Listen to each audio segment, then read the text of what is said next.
वारीमध्ये येणाऱ्या प्रचारक किंवा प्रसारकाला अर्बन नक्षल म्हणणं अयोग्य आहे असं म्हटलंय अमोल मिटकरींनी। मनीषा कायंदेंच्या वक्तव्याबद्दल अमोल मिटकरींकडून खेद व्यक्त करण्यात आलाय।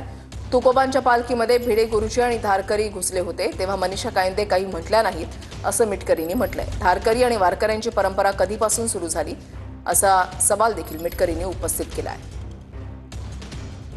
त्यावेळेस संविधान बचाव रॅली किंवा संविधान रॅली किंवा पर्यावरण रॅली असं जर पंढरीच्या पांडुरंगाच्या वारीमध्ये प्रचार प्रसार करणारे प्रचारक येत असतील आणि त्याला तुम्ही अर्बन नक्षलवाद ठरवत असाल तर हे अत्यंत खेदजनक आहे, अत्यंत निंदाजनक आहे। अशा प्रकारचं वक्तव्य त्यांच्याकडून अपेक्षित नाही।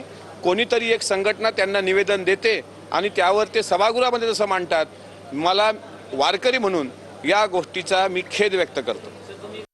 भारतीय लोकशाहीने प्रत्येकाला आपला विचार मांडण्याची परंपरा, प्रत्येकाने आपल्याला विचार मांडण्याचं स्वातंत्र्य दिलेलं आहे। इकडे तुकोबाच्या पालखीत भिडे गुरुजीचे धारकरी घुसले त्यावेळेस आदरणीय मनीषाताईंनी त्यावर एक चकार शब्द पण काढला नाही। धारकऱ्याची आणि वारकऱ्याची एक परंपरा कधीपासून झाली?